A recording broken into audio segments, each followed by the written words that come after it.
Good morning, Kingdom Life Church, and everyone else hanging out with us online today. I'm Pastor Dustin. Pastor Jamie. I thought you were going to say I thought I'd give the pause there to see if you're going to say it or not. And I'm Pastor Jamie. This is Coffee and Conversations. So, awesome. Well, how you doing? Yeah, I'm all right, man. I'm all right. We're getting there. COVID check-in. Yeah, April's well. Yeah. Honestly, I'd like it to get warmer. Yep. That'd be nice. It's been a little chilly. We got chicks. Yep. We got chicks and guinea fowl. So. Wow. Yeah. Ready for that? Get those ticks. Well, so yes, for sure, getting the ticks. Guinea fowl is for the ticks and the bugs, and the chickens are for eggs. How's your wife feel about this? Okay, so this is the funny thing. Officially, everyone else in the world and the interwebs is now welcomed into my life.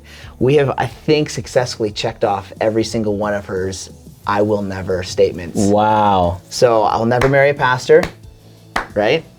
And hopefully she'll comment in the comments below and actually like correct me. But I will never marry a pastor. I will never be a stay-at-home mom. Done. I will never homeschool.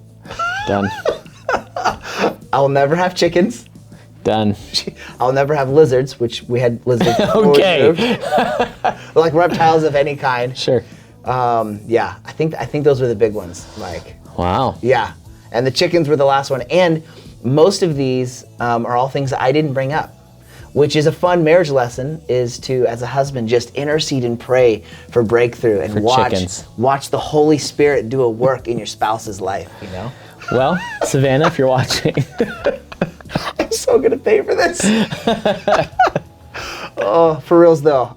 Yeah, so she actually brought it up. She was like, hey, what do you think about if we, get some chickens for eggs? And I'm like, yes, I wanted egg-laying chickens. Yeah, for a while. chickens are great. It's gonna bless your life. Yeah, so our kitchen and dining room area, living room smells like a chicken barn. It's bad. Like you come downstairs and you just smell, and we changed, it's not terrible, but in the mornings it is terrible.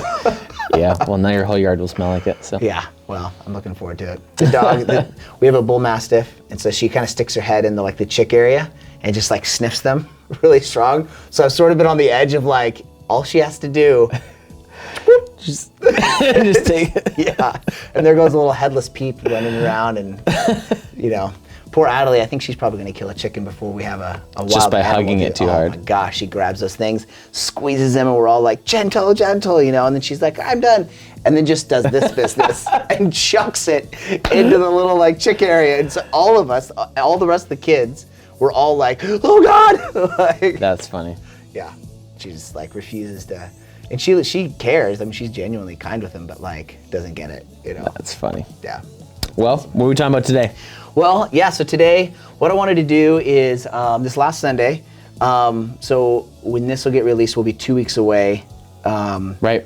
But we're talking about keep your love on, and I sort of broached into the topic of trust, communication, conflict resolution, and sort of did a quick overview sort of punch on that. Right. And the next sort of topic is boundaries, and you're preaching on boundaries. Yeah. And so what I wanted to do is sort of have just a discussion about that, because it's really nuanced and it can feel very sort of overwhelming and difficult, and the different scenarios that we'd have to do those sort of conversations. And obviously on Sunday, sort of what I sort of brought in was sort of the piece of just the priority of connection in everything that we're doing. But I just thought it'd be fun to have a conversation about that and discussion, some stories, some sort of how-tos, how this breaks down into real life. Right. Because everyone, I think, at least for me, when I first started kind of getting into counseling and conflict resolution and some of those sort of pieces, you have an expectation of what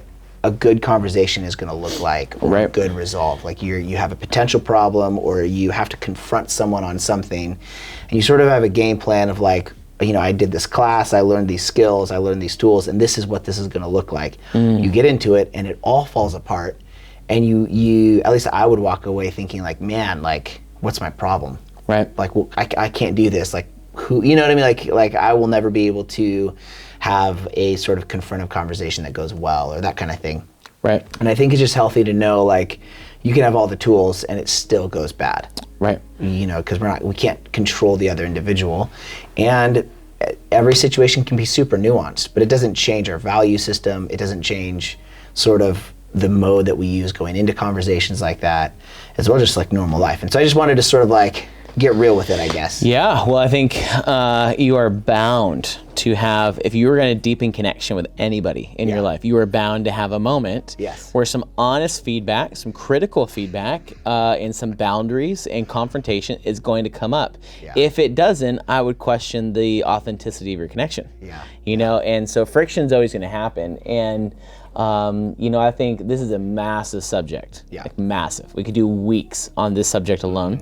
It's something I do with all of my leaders actually, and my interns is train on this subject alone, because it's so vital for life actually. Not only how to give correction, but how to receive it as well. And I know for me, that no one really ever taught me how to be confrontational. No one ever taught me how to, I kind of had to learn along the way.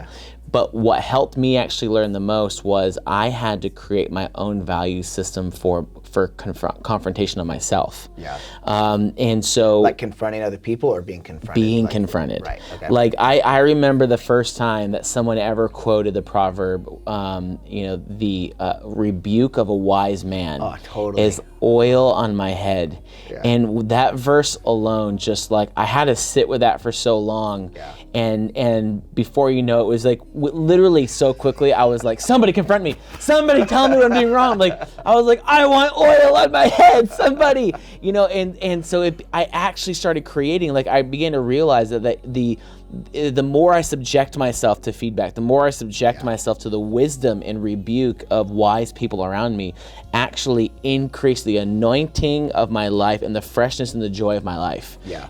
And so I know for me, learning how to be confrontational or learning how to place boundaries or speak directly, I had to first create the value system of why it was important for me, so that when I'm giving to somebody else, I've bought into the value of what I'm giving them. Yeah, like this conversation is important, even if this other individual sort of doesn't have that same value system at first. It's like, no, I'm willing to risk the sort of dangerous conversation we're going into because of the importance of confrontation, the importance of what this means for our growth, for our maturity, like all of that stuff. Well, that and if I believe a rebuke is powerful, and it changes my life, and I love it. I love rebukes now. I love confrontation, and it's transformed my life. It's a seedbed for revelation and personal development.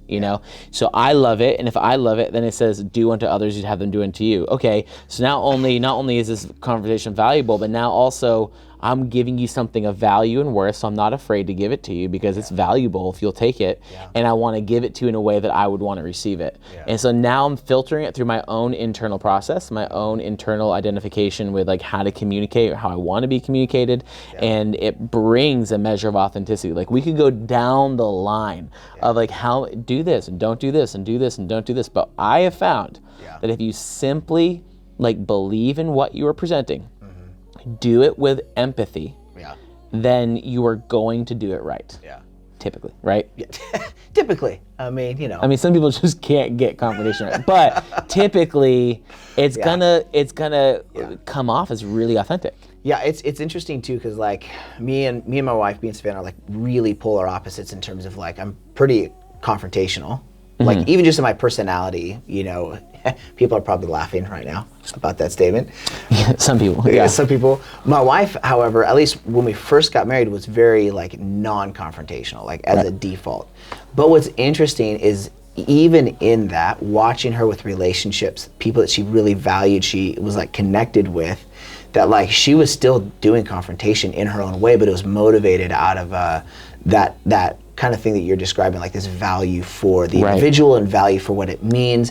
And I watched her like overcome sort of that like trepidation of like confrontation like multiple times. And then like there's like this shift of like, okay, now as a leader, this is taking it up another level and stuff. But for me, it was sort of like the reverse of like learning how to not be combative, I guess. You know what I mean? In confrontation. Even though like I wouldn't mind that. Like if I try to confront someone the way that I would be sort of default sort of comfortable with, that probably wouldn't, it doesn't actually go well most of the time. I've learned to like, speak a different language. I think I truly think that the power of confrontation really, it doesn't start here, it starts here. Yeah. And the reason why is because, it says in Proverbs, I think it's 26, it says, faithful are the wounds of a friend. Yeah. But if you look at the Amplified, it says, faithful are the wounds of a friend that is shared with love and concern, right? And so if I can go into, man, something's bothering me, it's breaking connection for me. Yeah. I need to take that emotion and that thought process and I need to actually vet it in myself. Before I react, I need to respond out of consideration of what's going on. Maybe actually this is entirely me and the confrontation never needs to happen because the confrontation sometimes will bring stuff up in me. But if I can help us avoid that confrontation because it's something actually solely for me, I need to vet that process out and get it taken care of with the Lord alone. But if I'm going to present it, if we got an issue, and this is really causing friction, it's consistent and it's, creating a cycle, and we need to talk about like a confrontational thing, something you're doing that's hurting me or the other way around. What needs to happen is I need to come to you with a genuine love and care. And so there's moments where I'm like, oh man, if I say it this way, that's really going to be like me trying to control somebody to be what I want them to be.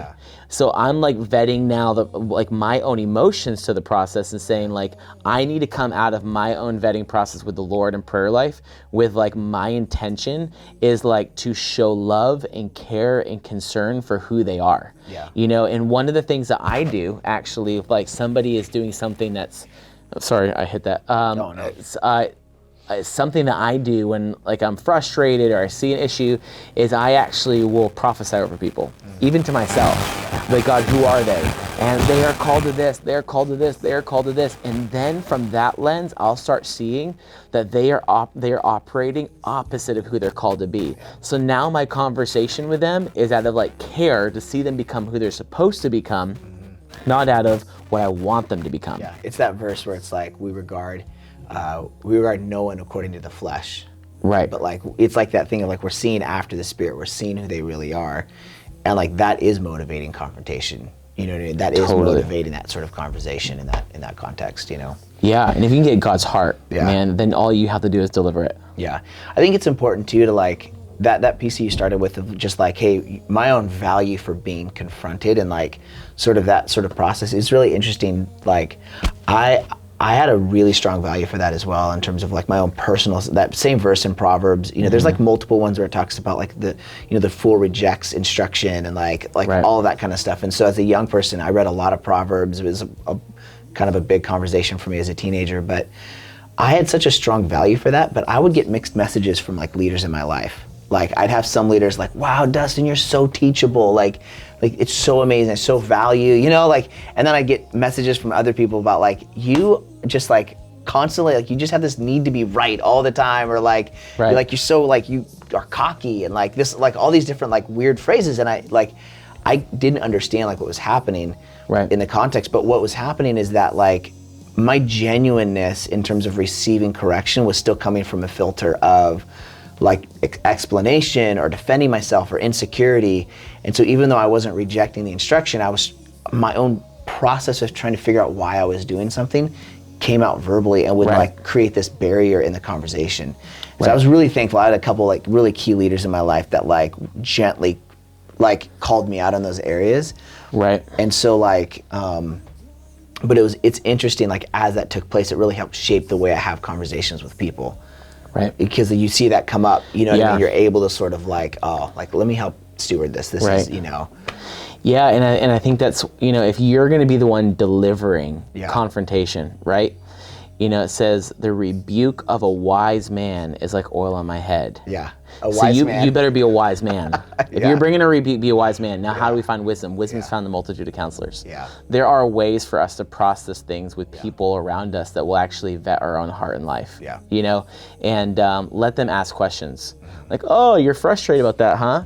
Well, is it because of this? Like, do you have their heart? And like, we need to keep people around us who will actually help us process.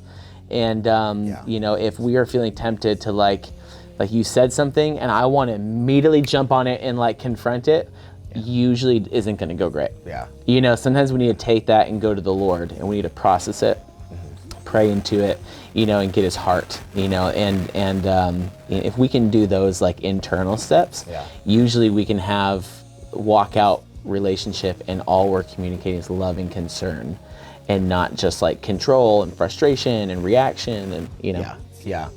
Okay, fun story. Depending on how real you can get in this context, what would be like a confrontation or conversation like that you had that just went terrible, that just like fell apart? Either you went in with the wrong context, or you know what I mean, like it could be that you're doing everything right and it just still, obviously, like it could be, we don't want to be embarrassing anybody or anything. Well, I'll say this, and it's not so much as a story as many as like I probably have a baker's dozen stories like this, right? Where I can honestly say that I got the leading of the Holy Spirit. I approached it with so much love.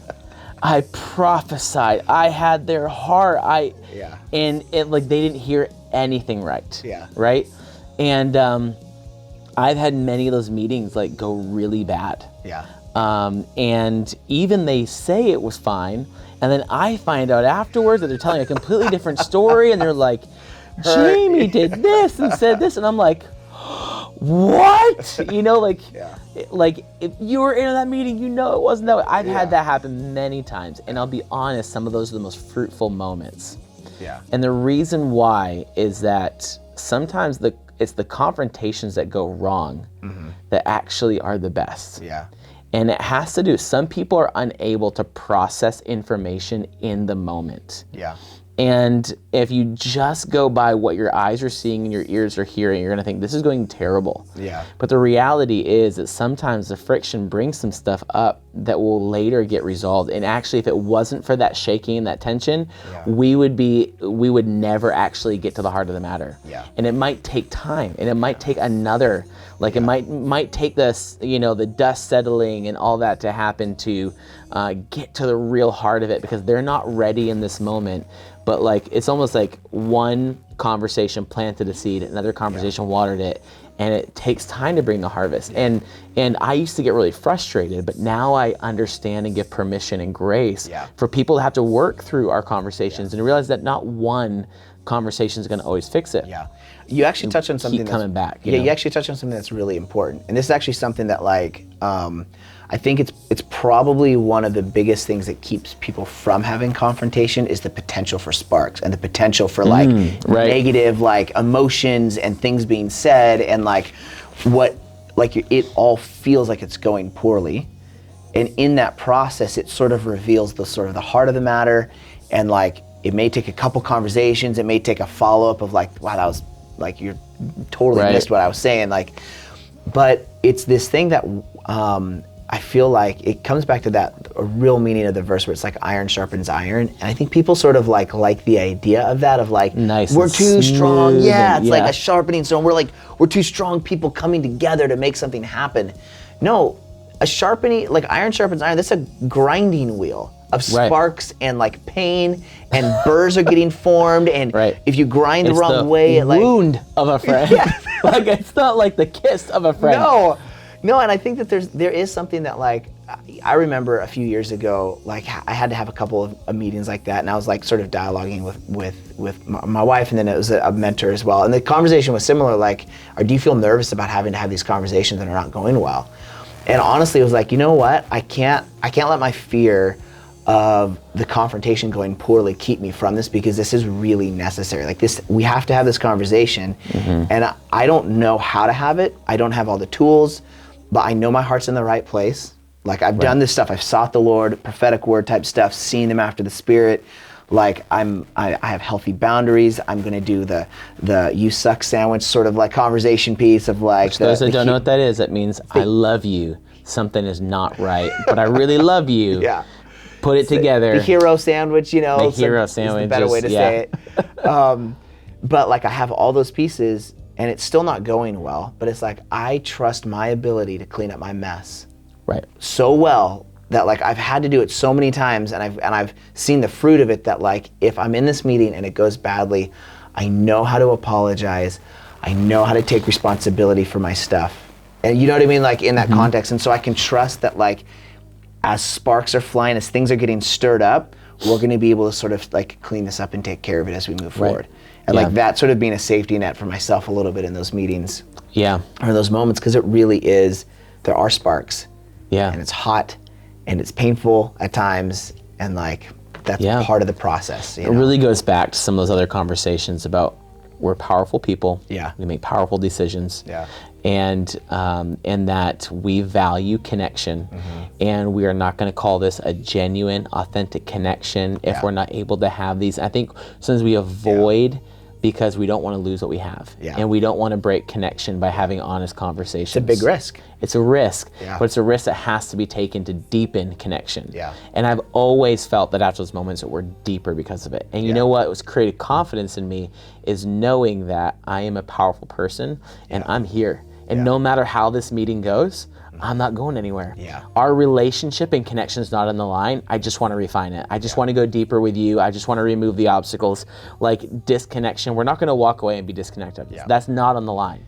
So if you take punishment off the table, you take a little bit of the risk off the table, and you say, we're going to get into this and we're going to walk out deeper no matter what, then it really will inspire confidence, you know? Like if you could like skydive and there's zero risk of you going, kerplat at the bottom of it, we'd all have more bravery to do it, you know? So if we can eliminate some of the risk of the relationship, knowing that our connection is on the line, we just want to refine it and take it deeper, you know, then it brings more confidence. And I think if we're powerful people, we know that we're in control of this connection. I think it's really important too to even just note, like, I've been in meetings that it's important too when you have a conversation, whether it's a spouse or a boss or an employee or something like that, employee, you communicating that is like, hey, these are ground rules. Like our relationship isn't on the line here.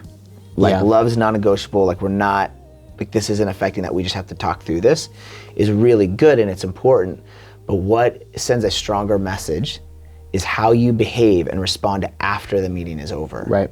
And I think that like I've had both of those experiences with people where it was like, hey, we had the same ground rules. Like we agreed our relationship isn't on the line, and yet we ended this confrontation and I clearly see demonstrated in your behavior that our relationship was on the line. Right. And it sucks.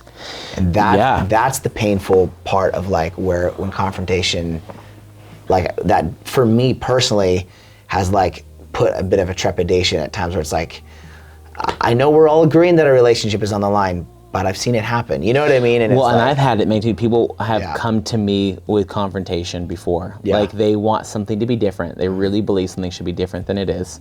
And they might not know the whole story, but they really want something to change. And so they'll come in to sit down and meet with me, and they immediately put disconnect on the table. If it doesn't go this way, I'm out. I'm done. and what always puts people like kind of like shocks them is like, are you threatening me right now?